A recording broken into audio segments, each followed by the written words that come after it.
Bukalah Alkitab saudara, Kisah Rasul pasal 19. Kita akan membaca ayat 1 sampai 10. Di sini dikatakan saudaraku, dalam tempo 2 tahun semua penduduk Asia mendengarkan firman Tuhan. Nah, kita melihat bagaimana Paulus melayani mereka. Paulus saudaraku selalu mencari jiwa-jiwa. Bahkan Paulus tidak segan-segan, di sini dikatakan saudaraku menjelajah daerah-daerah pedalaman dan tiba di Efesus. Pernahkah kita menjelajah daerah-daerah pedalaman untuk mencari jiwa-jiwa? Pernahkah kita saudaraku bergerak dari desa ke desa untuk mengabarkan Injil? Saudaraku yang kekasih dalam nama Yesus, boleh juga saudaraku, roh Tuhan menggerakkan saudara, itu satu hal yang sangat menggemarkan hati, mensukacitakan melihat jiwa-jiwa menjadi percaya dan menerima Yesus sebagai Tuhan dan Juru Selamat mereka. Namun di sekitar kita ini saudaraku masih banyak sekali jiwa-jiwa yang terhilang, jiwa-jiwa di luar Yesus. Saudara, kita mengetahui bahwasanya jiwa-jiwa yang di luar Yesus semuanya terhilang karena hanya satu jalan ke surga, yaitu Tuhan Yesus Kristus.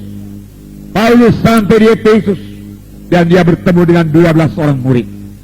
Dengan bersemangat Paulus melayani, walaupun hanya 12 orang murid saja. Paulus bertanya kepada mereka dengan satu pertanyaan yang penting. Paulus tidak bertanya kepada mereka, sudahkah engkau sembuh daripada penyakitmu? Dia tidak menanyakan pertanyaan demikian. Paulus juga tidak bertanya, sudahkah engkau keberkatan? Bagaimana bisnismu sekarang? Sudahkah bisnismu berkelimpahan?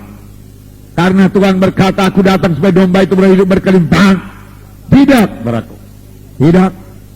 Tetapi Paulus menanyakan satu pertanyaan yang jauh lebih penting daripada harta dunia ini, jauh lebih penting daripada kesembuhan tubuh. Oleh sebab itu saudaraku, biarlah kita datang kepada Tuhan bukan hanya mencari kesembuhan tubuh, bukan hanya supaya kita keberkatan, tetapi terutama supaya kita semua sampai kepada maksud Tuhan dalam hidup kita. Karena di dalam Yesus kita ini semua harus bertumbuh. Di dalam Tuhan ini semua kita ini harus berubah. Firman Tuhan tadi berkata, perkara lama lenyap, perkara baru timbul. Oleh sebab itu Paulus menanyakan satu pertanyaan yang amat penting. Sudahkah kamu menerima Roh Kudus tatkala kamu percaya? Jadi Paulus tahu mereka sudah percaya. Paulus mengakui mereka sudah selamat. Tetapi Paulus belum tahu dengan pasti apakah mereka sudah dibaptis dengan Roh Kudus atau tidak. Baptisan Roh Kudus sangat penting.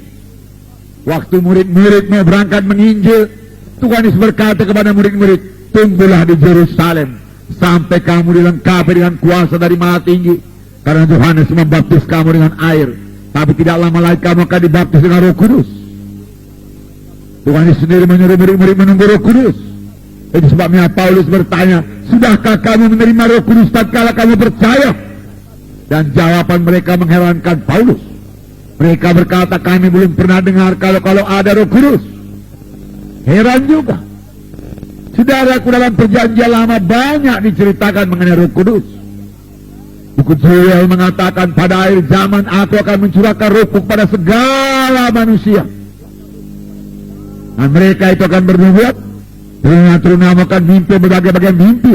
Tua-tuamu melihat penglihatan-penglihatan. Dan ke atas hambaku laki-laki dan perempuan aku akan mencurahkan rohku pada masa itu. Ini ditulis saudaraku oleh Nabi Joel kira-kira 700 tahun sebelum Yesus datang. Nah, saudaraku yang kasih dalam nama Yesus, bahkan Yohanes Pembaptis sendiri berkata, saudaraku, aku membaptis kamu dengan air,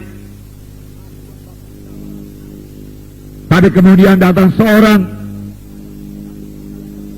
aku tidak berlayak membuka tali kasutnya.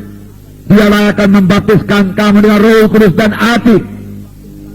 Dan semua kita mengerti bahwasanya Yohanes Pembaptis saudaraku melayani dengan urapan Roh Kudus, melayani dengan kuasa Roh Kudus. Saudara, dia tidak punya gereja, dia hanya di tepi sungai Jordan.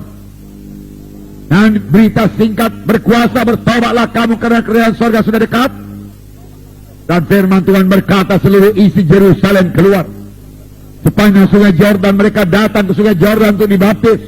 Seluruh Judea datang untuk minta dibaptiskan. Satu pelayanan yang sangat berkuasa.